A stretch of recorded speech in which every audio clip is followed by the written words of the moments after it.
नमस्कार मंडळी. श्री स्वामी समर्थ. आज आता मी स्वयंपाकासाठी किचनमध्ये आलेली आहे आणि आज मी बनवतीये तांदळाच्या भाकरी. या भाकरी मी उकड काढून बनवतीये. तर रेसिपीला सुरुवात करताना सगळ्यात आधी मी एक पातेलं घेतले. त्यात 1.5 वाटी किंवा 1.5 मेजरिंग कप एवढं पाणी घेतलंय. पाणी गरम करत ठेवलंय आणि थोडंसं मीठ आणि अगदी 4 ते 5 थेंब तुपाचे घातले. पाणी छान उकळून आलं की त्यामध्ये 1.5 वाटी तांदळाचं पीठ घातले.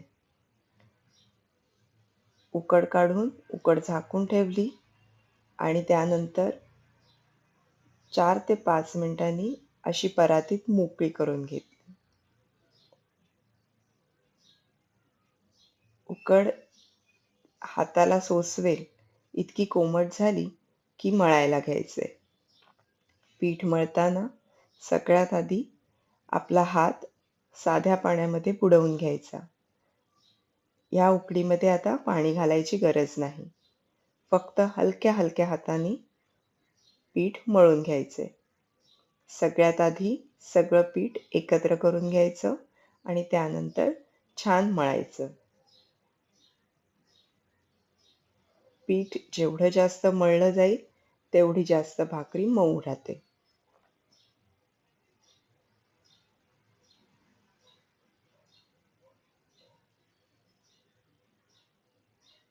या प्रमाणामध्ये साधारण 4 ते 5 मीडियम आकाराच्या भाकरी बनून तयार होतात.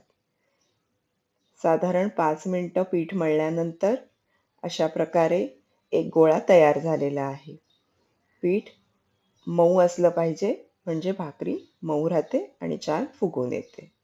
बघू शकता. आता मी त्यातला एक गोळा छोटा काढून घेतलेला आहे आणि असा गोलाकार आकार देऊन हातावर दाबून घेतलाय. तांदळाचंच कोरडं पीठ घेऊन गोळ्याच्या दोन्ही बाजूला लावून 2 हातांचा हलका हलका दाब देऊन गोळा पसरवून घ्यायचा आहे. गोळा पसरवून झाला की हलक्या हाताने थापायला सुरुवात करायची. आज मी ही भाकरी लाटून बनवतीये. लाटून केलेली भाकरी सुद्धा छान मऊ राहते आणि चांगली पातळ होते. लाटताना कडेकडेने लाटायची आहे, जेणेकरून मध्ये ती मऊ राहत नाही. पोळ्यांना आपण लाटताना जेवढं प्रेशर देतो त्यापेक्षा सुद्धा खूप हलक्या हाताने भाकरी लाटायला लागते, कारण आपलं पीठ हे खूप मऊ आहे. अशा प्रकारे गोलाकार भाकरी लाटून झालेली आहे. भाकरी लाटताना नक्की काळजी घ्यायची, भाकरी खूप कडेकडेने लाटायची. पूर्ण भाकरी लाटून झाल्यावर पुन्हा एकदा सगळ्या बाजूने सारखी थापून घ्यायची. इकडे मी तवा गरम करत ठेवलाय. आता त्याच्यावर ही भाकरी दोन्ही हातांनी व्यवस्थित पसरवून घ्यायची. तवा चांगला गरम झाला असला पाहिजे. इथे मी बिडाचा तवा वापरतीये. मी भाकरीसाठी नेहमी बिडाचाच तवा वापरते. भाकरी करताना सगळ्यात महत्त्वाचं म्हणजे गॅस हा तुमचा फुल फ्लेमवर असायला हवा.